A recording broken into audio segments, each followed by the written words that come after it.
नमस्कार, स्वागत है आपका। देख रहे हैं आप सी न्यूज भारत। आपके साथ मैं हूं श्वेता तिवारी। इंदौर में होटल और रेस्टोरेंट सेक्टर ने डिजिटल युग में मेहमानों की डेटा की सुरक्षा को सुनिश्चित करने के लिए बड़ा कदम उठाया है। FHRAI ने ओमनी रेजिडेंसी में डिजिटल पर्सनल डेटा प्रोटेक्शन नियम 2025 पर हाई प्रोफाइल समिट आयोजित किया। Hotel and restaurant association western India के सहयोग से आयोजित शिखर सम्मेलन का उद्देश्य होटलों को नए साइबर कानूनों के प्रति सचेत और तैयार करना था। मुख्यमंत्री डॉक्टर मोहन यादव ने वीडियो संदेश में इंडस्ट्री को प्रोत्साहित करते हुए कहा कि मध्य प्रदेश पर्यटन और हॉस्पिटैलिटी का हब बन रहा है। उन्होंने राज्य में बड़े प्रोजेक्ट्स के लिए 30% तक सब्सिडी का ऐलान किया और कहा कि धार्मिक एवं सांस्कृतिक पर्यटन को बढ़ावा देने के लिए सरकार होटल इंडस्ट्री के साथ खड़ी है। FHRAI अध्यक्ष सुरेंद्र कुमार जायसवाल और HRAVI अध्यक्ष जिमी शॉ ने कहा कि डिजिटल अनुपालन केवल कानूनी जरूरत नहीं बल्कि ग्राहकों का भरोसा जीतने का जरिया है। इंदौर होटल एसोसिएशन के अध्यक्ष सुमित सूरी ने मीडिया से बातचीत में DPDP नियम 2025 के महत्व और होटल इंडस्ट्री को वर्तमान में जिन समस्याओं का सामना करना पड़ रहा है उसके बारे में जानकारी दी। इस अवसर पर मानद सचिव गिरीश ओबरॉय के श्यामा राजू और प्रदीप शेट्टी ने भी डिजिटल डेटा सुरक्षा, ग्राहकों के भरोसे और हॉस्पिटैलिटी सेक्टर में आने वाले बदलावों पर अपने विचार साझा किए। मुख्यमंत्री ने जोर देकर कहा कि प्रधानमंत्री मोदी के विजन के अनुरूप राज्य की पर्यटन नीति देश में सर्वश्रेष्ठ है और इस तरह के समिट होटल इंडस्ट्री को डिजिटल सुरक्षा के क्षेत्र में नई दिशा देंगे। कॉन्फ्रेंस जो यहाँ पर है, क्या मुद्दे को लेकर इंदौर शहर में ये federation of hotel and restaurant association का, जिसका मैं प्रेसिडेंट हूँ, मेरा नाम सुरेंद्र कुमार जायसवाल है। वेस्टर्न इंडिया के जो प्रेसिडेंट है हमारे मिस्टर जिमी शॉ हैं और हमारी एसोसिएशन जो के honorary secretary mister Girish Oberoi हमारे साथ में हैं। हम लोगों की 2 दिन की कॉन्फ्रेंस यहाँ पर जो है इंदौर में रखी गई है और हमारी फेडरेशन जो है वो 3 विंग्स हमारे फेडरेशन के काम करते हैं। This is the 3rd largest body in the world. हमारी एक अपना IHM है जहाँ पर कि जो स्टूडेंट्स वहाँ पर अपना कोर्स पूरा करते हैं उन लोगों का डायरेक्ट प्लेसमेंट हम लोग अच्छे से अच्छे होटल में कराने की कोशिश करते हैं। फिर हमारा रिसर्च विंग है जो पर्यटन से रिलेटेड जितने भी चीज़ें होती हैं उन सब पर रिसर्च करते हैं। और फिर हमारी federation hotel association of India है, उसका ऑफिस हमारा अलग है। 3 अलग अलग हमारे जो है वो उसके CEOs हैं जो वर्क कर रहे हैं। हमारी मध्य प्रदेश में आने का हमारा उद्देश्य यही था कि मध्य प्रदेश में जो है धार्मिक पर्यटन और माइस और वेडिंग्स का जो है कैसे प्रमोशन और आगे किया जा सके। माननीय मंत्री जी अभी हमारे बीच में थे, तुलसी जी जो है, और माननीय मुख्यमंत्री जी का, मोहन यादव जी का भी मैसेज आप लोगों ने ऑडियो मैसेज, वीडियो मैसेज सुना होगा। तो उनके जो उन्होंने बताया कि मध्य प्रदेश की पर्यटन नीति में काफ़ी कुछ रियायतें दी गई हैं। हमारा यही उद्देश्य है कि ज़्यादा से ज़्यादा जो है वो पर्यटन यहाँ पर बढ़े। हम लोगों ने अभी दिल्ली में एक बहुत बड़ा इवेंट किया था जिसमें कि जो फूड प्रोसेसिंग ऑर्गेनाइजेशंस होते हैं जो कि फार्मर से डायरेक्ट कनेक्ट होते हैं, 45,000 फूड प्रोसेसिंग ऑर्गेनाइजेशन है इंडिया में जो लगभग 15 से 20 करोड़ फार्मर से कनेक्टेड हैं।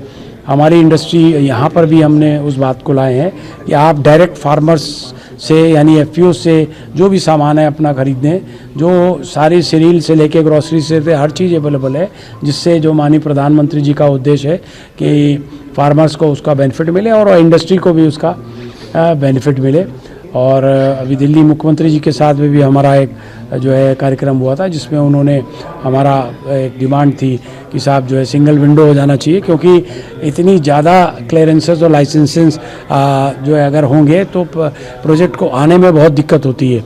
और जो फॉरेन का इन्वेस्टर होता है और इंडिया का भी इन्वेस्टर वो फिर इस इन्वेस्टमेंट में, और हमारा जिस तरीके से पर्यटन का बढ़ावा हो रहा है पूरे भारतवर्ष में, इतना ज़्यादा ग्रोथ आ रही है कि हमारे पास अगर ठहराने की और खाने की व्यवस्था अगर नहीं रही तो उसका जो मूल फ़ायदा है वो हमारे जो है जो जनता है उसको नहीं मिलेगी। तो इसलिए उन सब का अध्ययन करते हुए पूरे भारतवर्ष की विभिन्न जो प्रदेश हैं उनकी पर्यटन नीति पर भी एक बुकलेट ला रहे हैं, FPOs पे भी एक बुकलेट ला रहे हैं। और कुछ समस्याएं हैं यहाँ पर, जैसे आकर हमने जो सुना है कि प्रॉपर्टी टैक्स में जो है जो खुली जगह हैं उन पर भी चार्ज किया जाता है। तो वो भी हमारा निवेदन है कि अन्य प्रदेशों में जैसे उत्तर प्रदेश में और महाराष्ट्र में जो है प्रॉपर्टी टैक्स पर रिलीफ है, क्योंकि हमारा बहुत सा एरिया ऐसा होता है जिनका हमें कोई भी जो है किराया नहीं मिलता है। खासकर जो ग्राउंड फ्लोर सबसे ज़्यादा जो है वो रेवेन्यू जनरेशन होता है, वहाँ हमारे या तो reception, lobby, sitting, public areas ही होते हैं।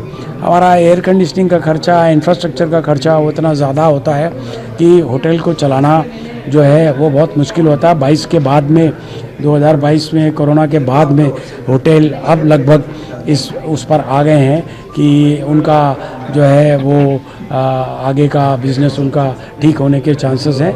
तो ये सब चीज़ें हम एक कॉम्पिलेशन बनाकर जो है यहाँ के जो इंदौर होटल रेस्टोरेंट एसोसिएशन और वेस्टर्न इंडिया होटल एसोसिएशन के साथ मिल करके हम भेजेंगे सरकार को, जिससे कि जो है यहाँ मैक्सिमम इन्वेस्टमेंट आ सके। मेरा नाम सुरेंद्र कुमार जायसवाल हूँ, मैं federation of hotel restaurant association of India का प्रेसिडेंट हूँ। डाटा प्रोटेक्शन रूल्स जो पर्सनल है जी, उसको 2025 उसको लेके आज यहाँ पर आयोजन हो रहा है, क्या कहना चाहिए? आयोजन में डाटा प्रोटेक्शन को लेकर के नया कानून आने वाला है, जिसको FHRAI जो federation of hotel restaurant association of India, जो हमारे होटल एसोसिएशन का पेरेंट ऑर्गेनाइजेशन है, जो हमारी भारत की सबसे बड़ी व्यापारिक संगठन है और विश्व में तीसरे नंबर का व्यापारिक संगठनों में माना जाता है और एशिया में भी लार्जेस्ट एसोसिएशन है, वो हमारा पेरेंट बॉडी है। उसमें हम लोगों ने जितने जो ये नए नियम आ रहे हैं, तो इस नियम को एजुकेट करने के भाव से आज और कल ये 2 दिन हमारा वर्कशॉप चलेगा। इसके अंदर हमारा प्रयास है कि जब भी कोई नया नियम आता है तो अपने होटेलियर साथियों को उसके विषय में एजुकेट करने का प्रयास करते हैं कि उनको नए कानून के बारे में जानकारी मिल जाए। इसके लिए अर्नेस्ट एंड EY एक बड़ी रेनोन्ड ट्रेनिंग कंपनी है, उनको हायर किया गया है, जो अलग अलग शहरों में जाकर के होटेलियर्स को एजुकेट करेंगे आने वाले कानून के लिए। क्योंकि हमारा संगठन डायरेक्ट सीधे सरकार से जुड़ा रहता है, तो कोई नए नियम बनते हैं तो पॉलिसी मेकिंग में FHRAI को साथ में जोड़ा जाता है। तो जब ये नियम बना था तो इसके अंदर भी हम लोगों का राय सलाह ली गई थी, तो उसके संबंध में आज यहाँ इंदौर में पहली बार ट्रेनिंग की वर्कशॉप की शुरुआत करी है। पूरी एग्जीक्यूटिव कमेटी FHRAI की, HRAWA जो hotel restaurant association western India है, क्योंकि हम पश्चिम भारत में आते हैं मध्य प्रदेश, तो पश्चिम भारत की भी पूरी एग्जीक्यूटिव कमेटी इंदौर आई थी और इस कार्यक्रम के अंदर माननीय मंत्री तुलसी सिलावट जी मुख्य अतिथि के रूप में आए थे। मुख्यमंत्री जी को आना था, उनकी तरफ से सहमति थी, पर किन्हीं कारणों से वो नहीं आ पाए, तो उनका वीडियो संदेश में शुभकामना मिली। और साथ ही जो मध्य प्रदेश की पर्यटन नीति नहीं बनी है, उसमें जो अच्छी चीज़ें हमारी मांगे इंक्लूड करी गई, एक अच्छी पर्यटन नीति मध्य प्रदेश सरकार में बनी, उसके लिए हमने सरकार को पूरी एसोसिएशन की तरफ से धन्यवाद भी ज्ञापित करा और ये प्रयास करा कि पूरे देश भर से होटेलियर्स यहाँ आए हैं तो एक निवेश की संभावनाएं मध्य प्रदेश में बनती हैं। अच्छे होटल यहाँ आएँ, जो बड़े ब्रांड्स यहाँ नहीं हैं वो लोग आएँ, हमारी नीति को समझें, हमारी पर्यटन नीति के बारे में उनको बाकी प्रदेशों की नीतियों के मुकाबले हमारी नीति अच्छी है, ये जानकारी मिले और मध्य प्रदेश में पर्यटन और होटल व्यवसाय बढ़े। ये प्रयास के लिए हम लोगों ने इंदौर होटल एसोसिएशन ने, मध्य प्रदेश होटल एसोसिएशन ने ये मीटिंग को इंदौर में रखने का प्रयास किया था। उसमें सभी लोगों की पार्टिसिपेशन से हमें सफलता। पर्सनल डाटा प्रोटेक्शन रूल्स में क्या कुछ खास नया इस बार 2025? डाटा प्रोटेक्शन का जो कानून पहले यहाँ नहीं था, देश विदेश में लगता है भारत में ये कानून बन रहा है, जो भारत की सारी परिस्थितियों को देख के समझ करके काफ़ी अमेंड करके डाटा बना है। जो होटल में आने जाने वालों का डाटा रहता है, जो पर्सनल डाटा रहता है, डिजिटल डाटा रहता है, कोई कैमरे की रिकॉर्डिंग्स रहती है, कॉमन एरिया में कैमरा रहते हैं, आने जाने वाले का रिकॉर्ड रखा जाता है, तो वो एक प्रोटेक्शन के कानून के तहत बंधा रहता है कि उसको किसको डाटा देना है, किसको डाटा नहीं देना। उसके संबंध में ये कानून आ रहा है और अगर इस कानून का कोई उल्लंघन करेगा तो उसके ऊपर कई करोड़ों रुपए में पेनल्टीज है, तो पेनल्टी होटल वालों पे ना लगे, इसके लिए एजुकेट करने का प्रयास। आज कितने होटलिस्ट यहाँ पर पार्टिसिपेट कर रहे हैं? तकरीबन 200 से 250 होटेलियर्स का पार्टिसिपेशन हुआ इसके अंदर, जिसके अंदर की बड़े समूह जिनके 5 सितारा 4 सितारा होटल है, ऐसे भी सभी होटल वालों का बाहर से आगमन हुआ। कई ऐसे ब्रांड भी जो मध्य प्रदेश में नहीं है, पर वो चूंकि हमारी एग्जीक्यूटिव कमेटी में तो वो लोगों का यहाँ आना हुआ और हमारा प्रयास ये है कि इन सभी लोगों का मध्य प्रदेश में भी एक एक होटल जरूर हो। सर देखा जा रहा है कि सर लगातार जो कानून नए बन रहे हैं उसके कारण होटल संचालित करना, अन्य व्यापार संचालित करना मुश्किल बढ़ता जा रहा है, उसको कहाँ तक आप सही मानते हैं? देखिए, कानून बनते हैं और कानून में परिवर्तन हो रहा है। कानून तो बने हुए हैं कई सालों पुराने, अंग्रेजों के ज़माने के बनाए हुए कानून हैं, पर ये अब धीरे धीरे उनमें संशोधन किया जा रहा है जो किसी हद तक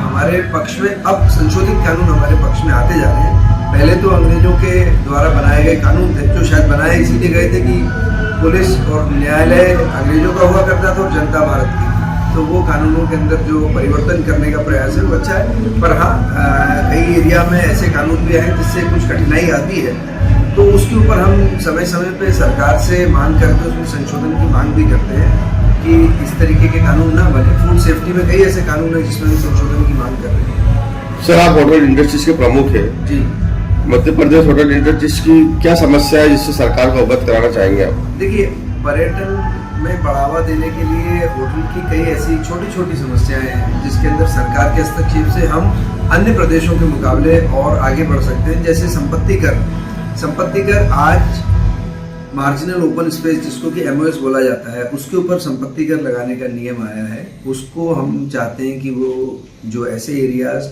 जहाँ पे निर्माण नहीं किया गया, मार्जिनल ओपन स्पेस रखी गई है, गार्डन बनाए गए हैं, खुली ग्रीन भूमि है, उसके ऊपर संपत्ति कर ना लगे या उसकी दर में कुछ कमी करी जाए, उसको प्रोत्साहन दिया जाए ताकि हर व्यक्ति अपनी ओपन स्पेस को कमर्शियली यूज करने के लिए बाध्य ना हो। आप उस पर प्रोत्साहन के रूप में आदमी को ये मौका दें, व्यक्ति को ये मौका दें कि वो अपनी मार्जिनल ओपन स्पेस छोड़े, उसमें संपत्ति कर नहीं लगेगा। दूसरा, मेरा ये सोच है कि होटलों के लिए अलग रियायती दर होनी चाहिए। कंस्ट्रक्शन में हमें एफएसआई ज़्यादा मिलना चाहिए क्योंकि हम लोगों को बहुत सारे ग्रीन एरियाज और पार्किंग की बहुत ज़्यादा आवश्यकता पड़ती है, तो ऐसे प्रोत्साहन मिले कि हमें नीचे अगर पूरी ज़मीन खुली रख दी जाए और ऊपर निर्माण किया जाए तो हम लोगों को एक अच्छी कंस्ट्रक्शन किया जा सकता है, क्योंकि ये एक ऐसा व्यवसाय है जिसके अंदर हम सबसे ज़्यादा रोजगार उत्पन्न करते हैं। अगर मैं इंदौर में ही बात करूँ तो मेरे यहाँ मेरी एसोसिएशन से जुड़े हुए 1 लाख से ऊपर कर्मचारियों की संख्या है। प्रदेश भर में बात करता हूँ तो 45 से 50 लाख लोगों की संख्या होटल व्यवसाय से जुड़े हुए हैं या उनसे रोजगार ले रहे हैं। ये ऐसी इंडस्ट्री जिसमें रोटी, कपड़ा, मकान तीनों का पालन किया जाता है और इसमें कोई बहुत ज़्यादा पढ़े लिखे व्यक्ति की आवश्यकता नहीं होती। हमारे यहाँ वेटर, कर्मचारी, सफाई वाले बहुत कम पढ़े लिखे लोग रहते हैं, तो ये एक ऐसा रोजगार देने का प्लेटफॉर्म है जहाँ पे कम पढ़े लिखे व्यक्ति को अच्छी सैलरी में सारी समस्या निराकरण कर दिया जाए। दूसरा, शराब नीति, लिकर पॉलिसी के अंदर हमारे पे डबल टैक्सेशन होता है। शराब अगर दुकान से खरीदी जाती है तो उस पर वैट लगता है और मुझे दोबारा उस पर अपने यहाँ से बेचने पे जीएसटी वैट लगाना पड़ता है, उसका मुझे इनपुट क्रेडिट नहीं मिलता। शराब बेचने की एक सीमा है कि ये सीमा तय सीमा से अधिक बेचनी है, हर साल उसमें वृद्धि हो जाती है मिनिमम गारंटी में, और अगर उसके अंदर हम लोगों की तरफ से बिक्री कम होती है तो पेनल्टी के प्रावधान है। जबकि नए बार खुल रहे हैं, नए रेस्टोरेंट खुले जा रहे हैं, लाइसेंस हर साल नए वृद्धि हो जाती है और साथ ही साथ सेल्स का एरिया घट जाता है पर उसमें हर साल वृद्धि होती है। तो इस तरीके के सरलीकरण का प्रयास किया जाए। लाइसेंसेस हर साल रिन्यू करने की जगह आज होटल का लाइसेंस है, मेरे को नगर निगम हर साल रिन्यूअल की आवश्यकता नहीं, मुझे 5 साल के लिए मिलने चाहिए। ऐसे कई छोटे छोटे नियम हैं, कई छोटी छोटी बातें हैं जो सरकार से मांगे, जिसकी उम्मीद करते हैं कि समय रहते काफ़ी सारी पूरी होगी, बची होगी। सर, ये नेम एंड डेजिग्नेशन? मैं सुमित सूरी, अध्यक्ष Madhya Pradesh hotel association. Thank you. Indore से सी न्यूज संवाददाता राकेश रायकवार की रिपोर्ट। इंदौर में आयोजित ये समिट होटल उद्योग के लिए डिजिटल सुरक्षा के नए युग की शुरुआत साबित होगा, जिससे न केवल कानून का पालन होगा बल्कि ग्राहकों का भरोसा भी मजबूत होगा। फिलहाल इस खास रिपोर्ट में इतना ही। देश और दुनिया की तमाम बड़ी खबरों के लिए आप देखते रहिए सी न्यूज भारत।